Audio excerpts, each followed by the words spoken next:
into his van, his little Astro van. Right. And there's like 4 or 5 other grown dudes in there. What? What? Oh my God. I sit down and I'm looking and he closes the door. And they're like, hey. I'm like, hey. Like, here's my stop. Thanks. And each one of them gets off wherever they're going to go. And get out. They get out. What the hell? God. It's just me and him. It's you and him now. But that's still weird. So weird. He says, okay, I got a plan. So this is what we're going to do. You're going to get an apartment. I'm going to help you get a job. I'm going to help you do this, help you do that. We got to go buy stuff for this place. Let me go show you this place. So he takes me to some spot. I don't know where I'm at. Don't know what streets. Never heard nothing. Right. Get to this place and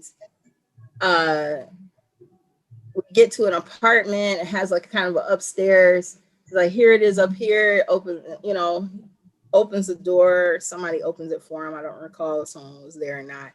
Shows me it has nothing in this place. He says, so we got to get everything. We need a refrigerator. We need a stove. We got to get a microwave. We got to get furniture, TV, stereo, whatever you want and stuff. We can get it for this place. I'm like, okay, well, let's do. I don't know how we're gonna do that though. He's like, well, you can apply for credit. Just apply for different stuff. And so I started applying for different stuff. But he didn't tell you the ramifications of. Not at all. But Right. we go to the actual stores. We go to stores, and we go to Sears. We go to Radio Shack. We go to, Best Buy. We go to Best Buy. We go to different clothing stores, different places. Hit the mall and all this kind of Your stuff. credit up. Woo. And Tarnishing your credit. Filling out applications for everything. Mm. I don't know. You don't know? 17. Where I been at? Nowhere. They don't teach identity theft prevention in college. They should. Oh my God. So at any rate, they also don't teach people how to, or at that time in 1997, being careful from internet predators was a brand new thing. Right. Being careful and watching yourself and all this kind of stuff. And don't go with strangers and stuff on the internet and all this kind of stuff. Right. That was new, brand new. So, so I rack up all this stuff and he gets all the stuff and I'm waiting for the date we're going to go move into this apartment and blah, blah, blah. Meanwhile, he takes me to a motel. And in this motel, he puts on porn all the time. Oh, wow. All the time. 24/7 porn. It was never anything else on the TV. Never anything else. So we get to this place and we get kind of settled in. I'm able to contact my best friend and tell her, this is the name of the place I'm at and whatever, just so that you know where I'm at and so you don't worry, but I'm doing okay and blah, blah, blah. She's like, okay, that's good, And then another time she calls me and she was like, Tamara, your brother just contacted me. He's trying to find you. I'm like, do not under any circumstances tell him where I'm at. Because my older brother was a minion for my mother at that time. He was what? He was like a minion for my mom. Oh. He was like he was the cleaner, the hit person, the extractor, that person that you don't want to talk to. The one you don't trust. That's right. It's direct line right back to mom. Yeah. And and that kind of thing. Don't tell him where I'm at. I'm not coming back. So this is just how it is, So, but we're 17. So she doesn't know. So and she's in love with my brother. She's in love with him. So that didn't help.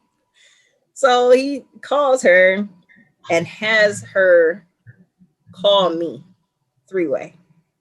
And when she calls me 3-way, it has to call the office, the reception first, and then they have to patch it through to me. So when he got the reception, he knew where you were. Hello, blah, blah, motel. Yep. And so he knew exactly where I was. And he showed up there when the guy was still there with me and all this kind of stuff. Okay. And I'm telling him whatever I gotta tell him to get him away from me and blah blah blah. And I yelled at my best friend and I was like, I didn't know like he was gonna know what to do, blah blah blah. And it was, but he didn't pick me up. He didn't take me back. He didn't do any of that. Right. Legally there was nothing that they could do. When you turn 17, there's legally nothing someone can do to make you go home. They cannot make you do it. Police can't make you do it. I had no idea I had rights. Gia, what's going on? It's your boy Quan John here reading Motivational Motives. It's a bona fide manuscript. It's a book of real life parables, quintessential quotes, and reasons to reflect. It can be purchased in Amazon, Target, Walmart, Barnes & Nobles, and over 40,000 international mom and pop shops. So get your copy, 100.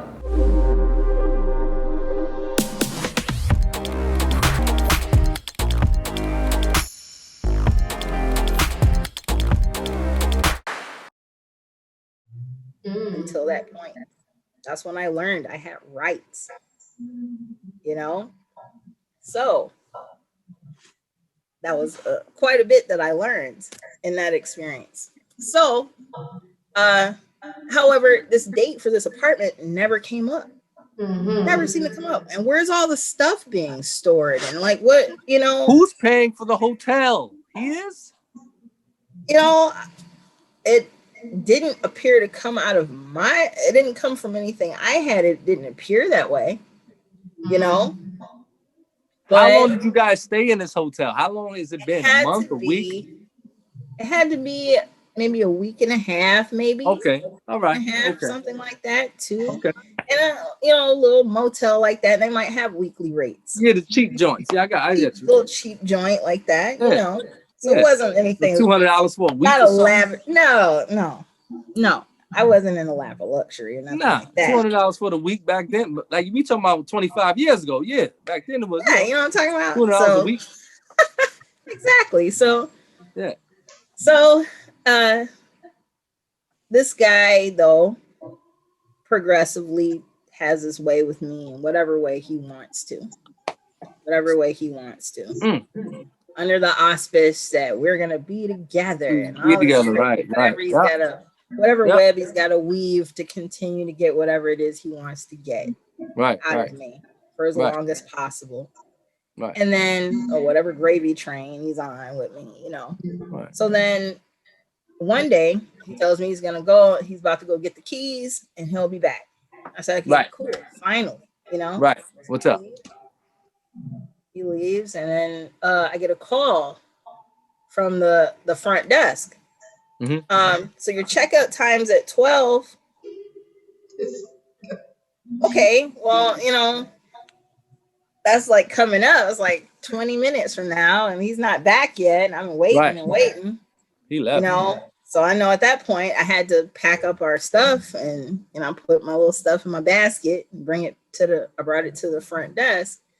And I'm just waiting hours. So they start, the reception is getting close to closing. And I'm like, well, what? I don't know what to do. Right.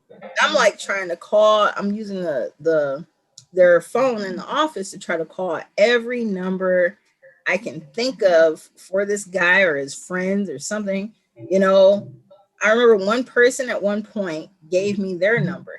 They said, if anything should happen or whatever, let me know and just give me a call. Right.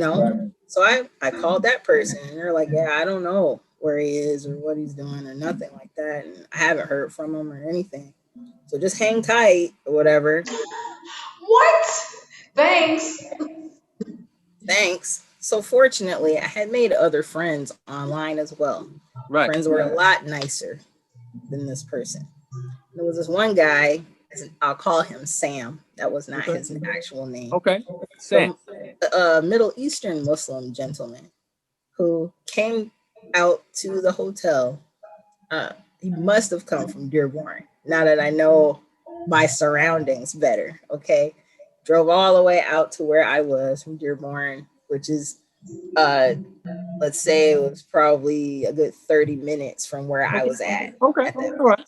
Okay. paid for another motel room for me. Right. And he said, just try to get in touch with anyone that you can. You know, here's a couple dollars. Right. And he's like, I can't touch you because that's against my customs to Right. have physical contact with a woman that Right. I'm He's not. Right. He's not a She's pedophile not or my rapist. family. I don't know you that way, you know. And I was so overwhelmed. I remember wrapping my arms around him. And that makes me Right. emotional because he was the first real person that showed me Right. real kindness like That's that. right. You know? Right. Wrapped my arms around him and I said, thank you. You know. And he said, you're welcome. And he had his arms like this. You're welcome. I said, sorry. He's like, it's okay. And he leaves, you know? Right. And I'm like, okay, so what next? I need a job. I need this and I need that. And knock on the door. I'm like, who's that? Who's that? I go answer the door and it's my brother. Your brother. How did he know you were there? Your friend again? No, you already knew where I was Oh, because he Same went to the same motel. hotel. because it was the same place. Yeah, I didn't Same leave place. motel. Oh, I thought you It went was to a another different hotel. room. Okay, cool. I got you. Different room. Different room. Got you. So at that point, I really didn't have much choice but to go with him if I was going to make a next step of some kind. Because I really didn't have anything at that point. I had no Right. sense of direction. There was no GPS. There was not even Yahoo Maps at that point. Right. There was no, you know, none of that. We had the phone book, you had regular maps, but I had no sense of direction and I had no job at that point. I couldn't get back to the school and nothing like that. So I'm like, okay, well, I'll go with him, but maybe he can set me up in another place because I'm not going home, you know. So he kind of butters me up and tells me about a friend of his that lives on the east side of Detroit who I was at that point on the west side, so it was quite a ways away. So at least an hour.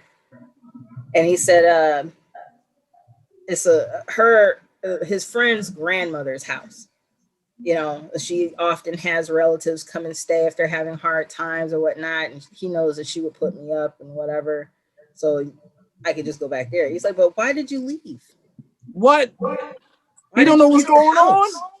He's not there. He's Like, one of the older ones. He But on his own. so he's indoctrinated. He doesn't understand that what's going like he's brainwashed. he's brainwashed. That's the word. And Brainwashed. is chasing some kind of love from our mom. And he's been doing that. He had been doing that his entire life, trying to chase I get it. that love. You know what I mean? Okay, so yeah. I end up in this place and it was actually a punishment for leaving. What happened? It was infested with roaches. Oh, they rarely had food. Anybody there who had food, they had to go buy it themselves, and I had no money. What so was I was this? Not eating. What type of place was this?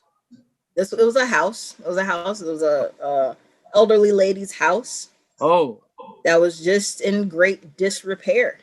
Oh, And it was just in a section of the city that was run down, and the people had poverty, and the people had, high unemployment rates, and people had, they were struggling to survive.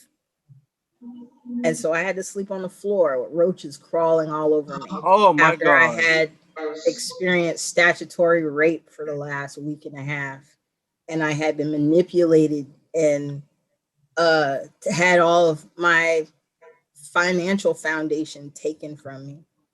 And I had all these thoughts in my mind of how my parents, why did they even have me? Why did you even, why did I exist? And I'm like, okay, and what are my next steps even? And so I stayed there for about another 2.5 weeks or something like that. And I called my brother. He told me he was going to drop me off there for about an hour. He's going to pick me up, give me a call or something and pick me up later on, and we could go get something to eat, some dinner or whatever. And I'm like, okay, cool. And then I didn't hear from him again for another 2.5 weeks. I can't believe this, man. And so I was put in a position where I was so hungry and I was so just, in need of a new way to start over that I had to go back to my mother's house. Right. And at first, when I got there, she's like, "Oh my God, thank God you're here," and blah. My dad hugging me and all this kind of stuff, which meant nothing to me. After a while, what happened? Point, I didn't even know what that meant for you to miss Right. me, really. Right. Miss And me it for felt kind of good for a minute, until it was like, well, if you had never ran away, then that would never get have back to happened work. to you. Right. Well, if you had never ran away, it wouldn't have been a reason for you to want to. But not the reason why you ran away. That never came up, right? Oh, no. And I remember trying to explain things to my brother. I'm like, "You never noticed this and that with mom or whatever?" And he's like, "Not really." But even when he was there talking to me in this Coney Island, he had a girl my age with him that he was trying to date. My brother is 7 years older than me. Wow. So how much different was he than the predator that took me from the house in the first place? That's true. Probably not all that different. And I'm watching this 17-year-old girl sitting across from another 17-year-old girl drinking some kind of virgin margarita in front of me, giggling and stuff and laughing at his jokes. Oh, he's getting intoxicated. She's a virgin. It was a virgin. A virgin. Oh, my fault. Damn. But it was like this big. And he was just, while he's pretending to talk to me about why I have been, left this environment and all the stuff I was going to, he was actually, all his attention was on her. On her. Absolutely. Yeah. And then he drops me off in that place, So everything became, I'm like, well, why can't I do this? Well, if you hadn't run away, then maybe you would have been able to whatever it is that you were trying to do. But that's not true. I already proved that untrue before I left. Right. So I know that's not the reason. And now you're making this the reason why, because I had never done anything before. Right. You had no real reason to do that before. And now this is the reason why you're punishing me now. So it became a situation where they moved me.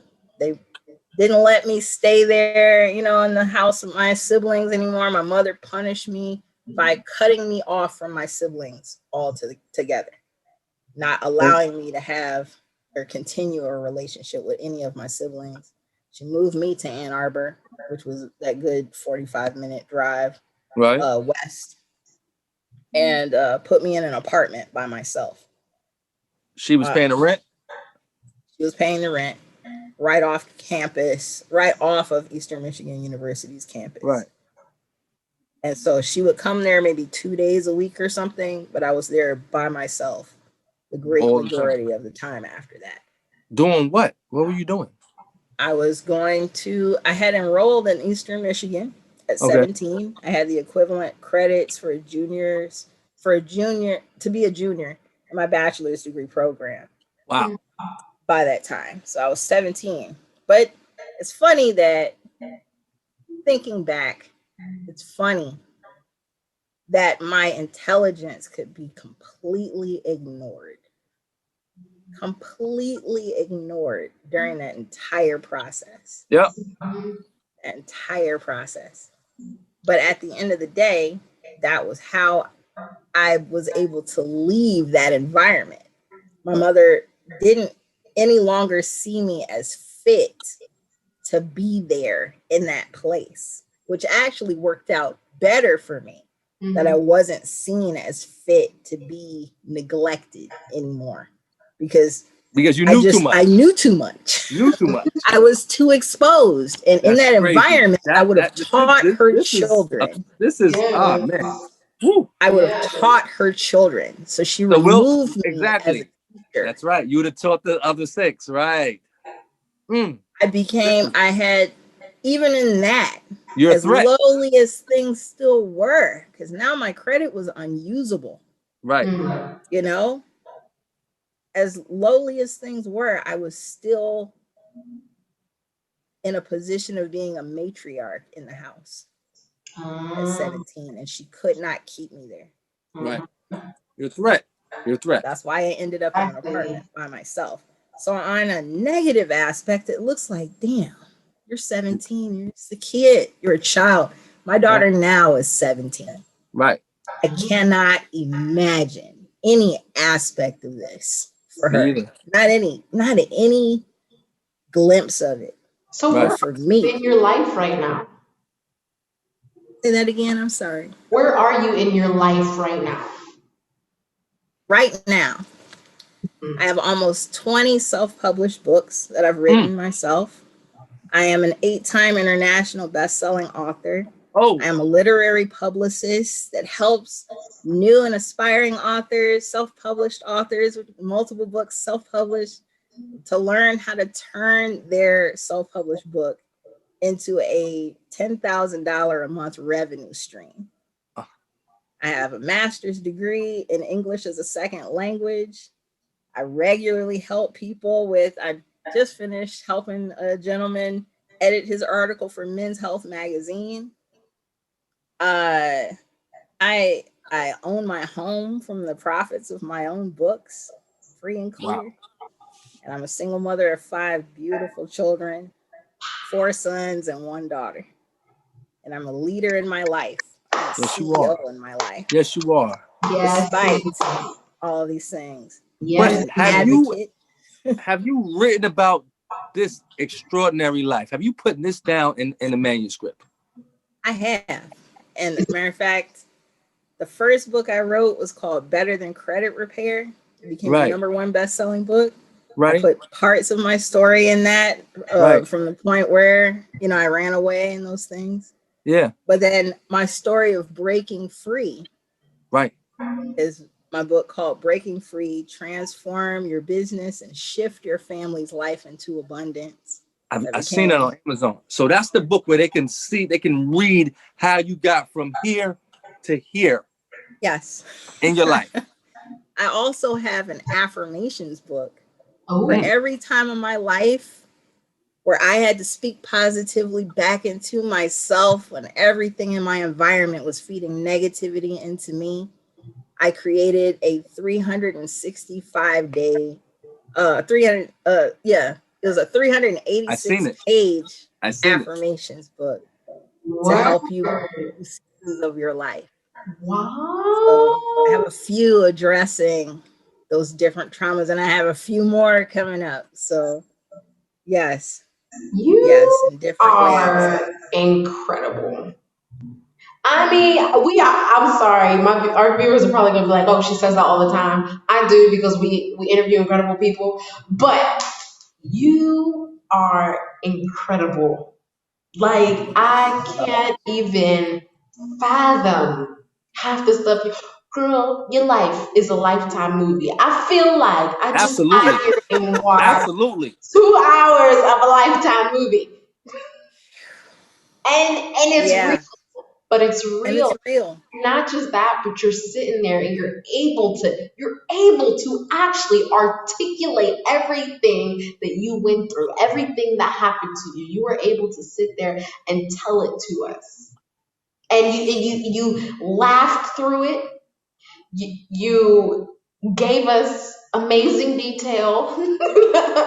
Okay, you gave us amazing detail. But you were able to do I didn't even expect to tell that part of the story, but I'm largely largely moved by my intuition, I should say. Yes. So where my intuition tells me to go, that's where I go. You know what? I know we have to wrap up real quick. Okay, Q, go ahead. What you gonna say? Hold on, I got 2 questions. Come on. Go right ahead. 2 questions. First question: which book would you recommend the viewer start with? Because you have so many. Which book should they start with? What's part 1, plan A of if they trying to get their thing together and to know who you are? What's the first book they should start with? I would say it greatly depends on your goals. Okay. Where it is that you want to go in your life. Good answer. And how you want to get there. Okay. Because one thing that I suggest people do is they turn the current skills that they have into a Mhm. coaching skill set. Right. Turn your current skills into something you can coach someone else to do.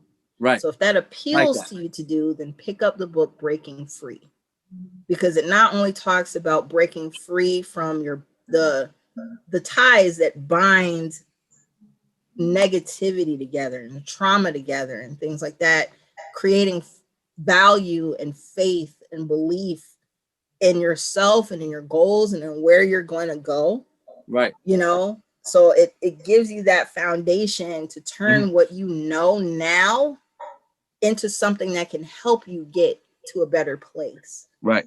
financially in your life, you know. Right. So that would be for that. But if you feel like financially, your credit and things like that, that's something you feel like that's where your goals are around, start it better than credit repair and then Mhm. do Breaking Free, I would Got you. say, you know. Got you. So it all depends on you. Where you are now. Question now: can these books be accessed through your website, or does the reader have to go to Amazon to access these books? You can access them through my website, which is at legacybestsellers.com. Okay. We're gonna put You it could in the also, description. you will, Definitely. okay. Word. You could also go to Amazon and search me by name. You can find Right. my books that way as well. Cool. Okay, so I know I hate to do this to you because we got like 5 minutes left, Oh, you're but fine. I know you're really big on laws of attraction. Okay, we didn't Yes. talk about that at all this podcast. Not at all. In like five, just in like five It means minutes. I have to come back. Yeah, Oh, that's right. come on, Tamara, you definitely have to come back. That's right. Okay, then Please. give us a teaser then. Okay, so instead of explaining too much, since you're gonna come back, Sure. give us a teaser about laws of attraction and the way you use it. Law of attraction and the way I use it, I would say my biggest foundational piece is being open and childlike and curious about myself. To not ever criticize or judge myself, but to look at myself and wonder. Because when I do that, then I ask questions. And those questions are always heard by the universe, whether they're spoken out loud or they're in my mind. Mhm. And I tend to, when I ask better questions, then the answers to the questions come to me, Right. right? In some form or another. Maybe a person comes into my life and says something to me, or there's some other connection that happens in some other way. But that's how the law of attraction works. The law of attraction attracts what it is that you want in your life. But then it's important for you to understand that the law of opposites goes to work at the same time. Mm-hmm. And the law of opposites says that whatever it is that you're asking for,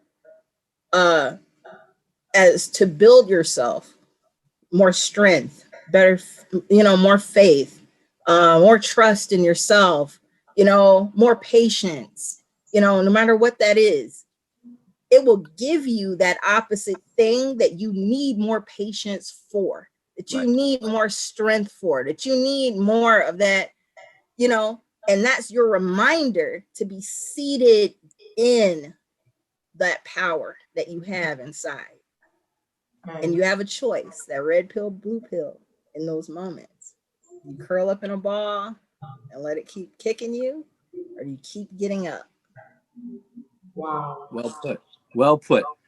And I want to that term childlike. I cherish that term because I'm a counselor for the City University of New York, and when I in a session with a student, I say to them, you know what? Let's tap into who you were at 4, 5, 6, 7, 8, 9, 10, Yes. and you mimic that, and I like that because you know what, Tamara, which you can probably attest to. That's who we really are. That's who Right? we are. That's That's who who we we really are. really are. It's The crazy. it's really your real test is not losing that. Mm, That's what your real test in life is. right. To not lose who it is that you really are. Because at 5, I told my mother I was going to go straight to high school and teach the teacher. at 5. Are you serious? But I was wrong. I was wrong. I went straight to college. You went straight to college? Yes, you did. That's At amazing. 5. I told her at 5. And my favorite toys at 5 years old was my Donald Duck kazoo and my Science for You 4th grade science textbook. 4th grade. That I had gotten from a some kind of book sale or something like that at a school. Right. My mom too. That's amazing. And so I usually talk about Men in Black, you know, that scene where Will Smith, you know, is being trained, seeing if he's Men in Black material. And he's in this room and there's monsters hanging everywhere. And the other recruits are shooting all the monsters and he doesn't fire a single shot. He shoots the little girl, the 5-year-old girl holding that quantum physics book. That was me. Right. That was me. I've been mad ever since. No, I'm just kidding. But, you know, shouldn't have been breaking the rules and eating in the library. Oh, that monster has a cold, and this one stubbed his toe. He's not growling at anybody. He's just upset. He's hurt. Right. Girl, what is she doing with this quantum physics math book? She's about to take over the world, you know? Now, I saw myself in that. That is how I imprinted. Wow. Tamara, very last question that we ask all of our guests. What would you tell that 17-year-old Tamara Rasheed about her future to come? If you can speak to her right now, what would you tell her? I tell that young girl. What would you tell her? Or what advice would you give her?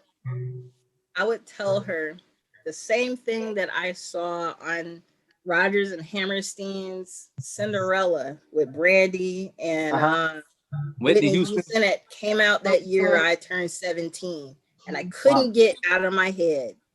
Faldy rollin' fiddly dee, fiddly faddly foodle. All the dreamers in the world are dizzy in the noodle. You gotta leave, Tamara. You want your life to change, you gotta go. Gotta go and keep going. Just keep going. Because that was the reason that ended up being the thing that helped me leave. Right. You know, that I was just given. I feel like I was always given what to do. Right. I was always given what to do. And whether you listen or not, that's really the challenge. That's right. That's right. Don't let stuff happen in your life so tough that you stop listening. And break you down, right? And break you down. Because we're much tougher than we give ourselves credit for. We are so much tougher. Honestly, you know. Tamara, you're inspirational, you're impeccable, and incomparable. You know what I mean? And you have to guarantee that you come back, please. You know what I mean? Yes. Please. Absolutely. Because you are the objective of what this Motivational Motives podcast is about. Your story, all right? For real, man. Thank you so much. I feel blessed to be here. So thank you so much, both of you, for having me. So from Quan John, Miss Portia Mystique, and the inspirational Tamara Rasheed, you know what I mean? Check her out, y'all. 100. Bye.